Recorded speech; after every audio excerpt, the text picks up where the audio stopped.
کی چوکیداری کے لیے غزہ پہنچنے کے لیے تیار ہوں گے۔ اس آواز کے ساتھ اسٹیج پر آواز نہیں آ رہی، اسرائیل تک کیا جائے گی؟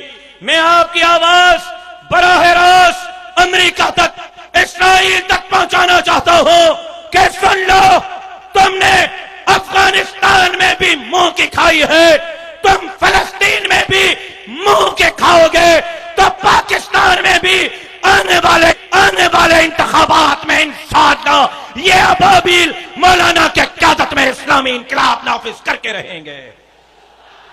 لیکن آپ کے اس نعرے سے کچھ نہیں ہونے والا۔ مجاہدین کی آواز غزہ تک جانی چاہیے۔ میں نعرہ لگاؤں یا آپ پنڈال سے لگائیں گے؟ چلو پنڈال سے دیکھتا ہوں کہ کتنی زور ہے۔ میں نے ایک ہفتے میں 16 تقریریں کی ہوئی ہیں، دیکھتا ہوں میں زیادہ تھکا ہوا ہوں یا آپ۔ آواز ذرا پنڈال سے آئے اور قبلہ اول تک جانی چاہیے کہ قبلہ اول کی در و دیوار ہم قسم کھاتے ہیں کہ مفکر اسلام مولانا مفتی محمود کے فرزند قائد ملت اسلامی جو مولانا فضل الرحمان کے قیادت میں حرمین کی بھی چوکیداری کریں گے تو قبلہ اول بیت المقدس کی بھی چوکیداری کریں گے۔ ہے کوئی انشاءاللہ کہنے والا؟ تو پھر ایک نعرہ لبیک لبیک۔ رضاکاروں، یہ جو سامنے اسٹیج کے سامنے رضاکار کھڑے ہیں، آپ ان کی آواز سن پا رہے ہو؟ مجھ تک تو نہیں آ رہی، رضاکاروں تک آ رہی ہے تو بتا دو۔ لبیک لبیک لبیک لبیک۔ یہ آپ کے ہاتھوں میں پرچم ہے، یہ بھی جھومنے چاہیے آخر تک، پتا چلے کہ دیوانوں کا، پروانوں کا، مجاہدین کا، غازیوں کا، شہداء کے ورثاء کا اجتماع ہے۔ لبیک لبیک۔ جھنڈے جھنڈے جھومنے چاہیے۔ لبیک لبیک لبیک لبیک۔ اور پھر ایک نعرہ جو آپ لگاتے ہیں، قائد اشارہ کا، اس طرح تماشا کیا؟ جھنڈے جھوما کے بتائیں کیسے تماشا ہوگا؟ قائد اشارہ کا، قائد اشارہ کا۔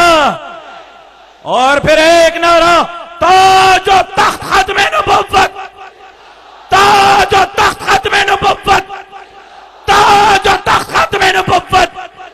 جمعیت علماء اسلام، جمعیت علماء اسلام، جمعیت علماء اسلام، قائد ملت اسلامی جو حضرت مولانا مفتی محمود۔ مفتی صاحب کے پروانے ذرا زندہ باد کا نعرہ بلند کریں۔ مفکر اسلام حضرت مولانا مفتی محمود۔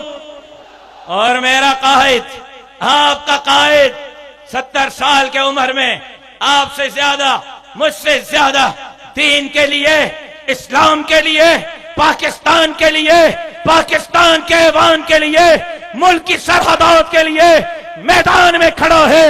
اس قائد کو بھی کھڑے ہو کر ذرا خراج عقیدت پیش کریں کہ قائد، اس عمر میں آپ نے نبھایا ہے، ہم بھی وچن کرتے ہیں، وعدہ کرتے ہیں، آپ کے آگے سے، آپ کے پیچھے سے، آپ کے دائیں اور بائیں سے لڑیں گے۔ خون دینا پڑا تو رب محمد کی قسم جان کا نذرانہ پیش کر دیں گے۔ قائد ملت اسلامیہ حضرت مولانا فضل الرحمان، قائد ملت اسلامیہ حضرت مولانا فضل الرحمان انہی نعروں کے گونج میں تشریف لا رہے ہیں۔ جمعیت علماء اسلام پاکستان کے مرکزی سیکرٹری جنرل حضرت مولانا سینیٹر عبدالغفور حیدری صاحب مائک پر تشریف لائیں اور آپ سے اپنے زرین خیالات کا اظہار فرمائیں۔ جمعیت علماء اسلام پاکستان کے مرکزی سیکرٹری جنرل حضرت مولانا عبدالغفور حیدری صاحب۔ القدس لنا لبیک، اے ارض مقدس، ارض حرم نبیوں کا وطن، لبیک یا اخوتنا لبیک، القدس لنا